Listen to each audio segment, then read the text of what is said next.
Camillo Gonsalves, Chairman of the Delegation of Saint Vincent and the Grenadines.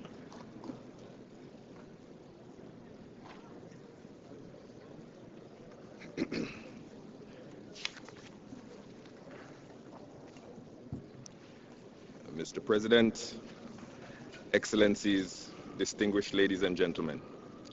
At the outset, the government and people of Saint Vincent and the Grenadines take this opportunity to extend deepest condolences to the people of the Philippines and the Socialist Republic of Vietnam for the lives tragically lost in the wake of Tropical Storm Ketsana.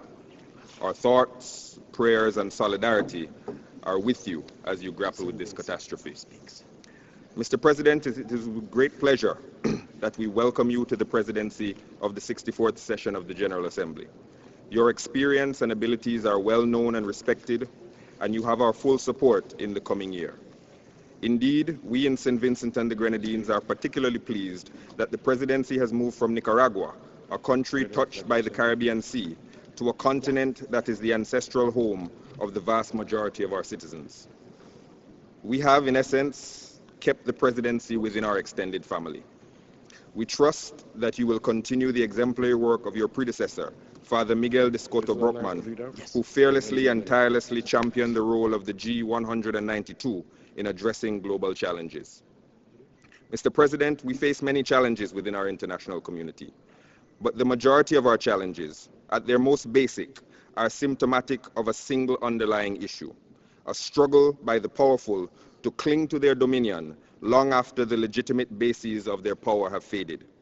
We find ourselves in a world governed by outdated norms and assumptions, and our failure to adapt has wrought disastrous consequences on our peoples.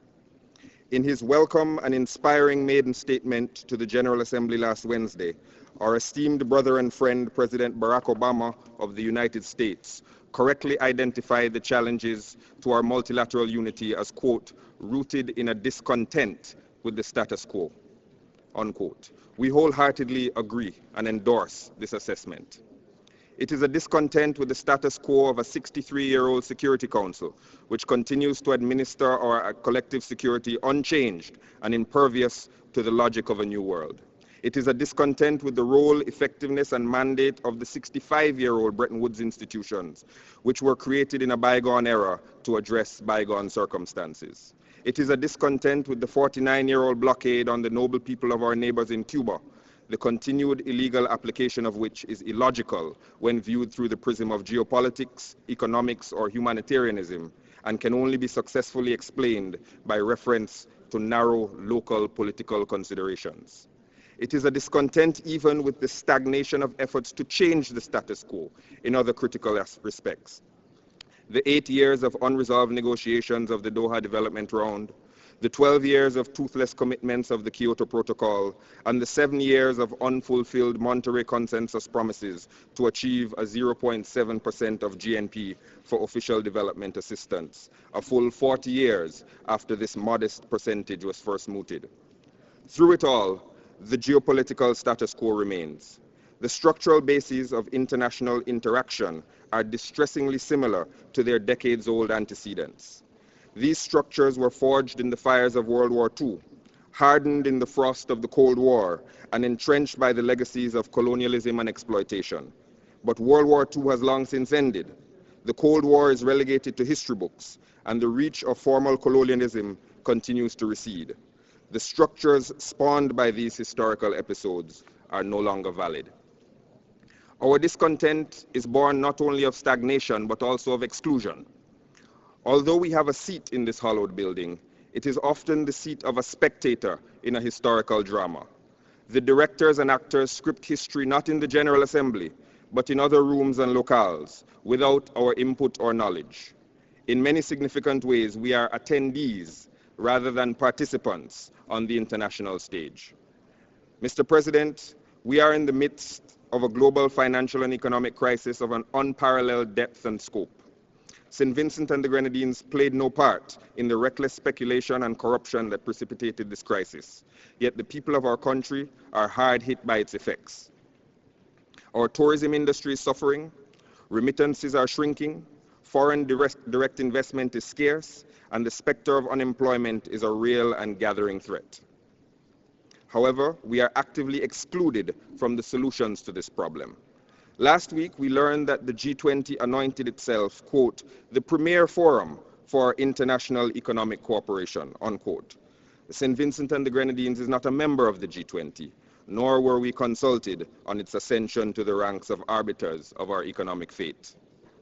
While there is an undeniable logic to a small group of the world's largest economies meeting informally to thrash out matters that affect only their large economies, the logic fades in the face of a crisis that has spread rapidly and comprehensively to every corner of the globe.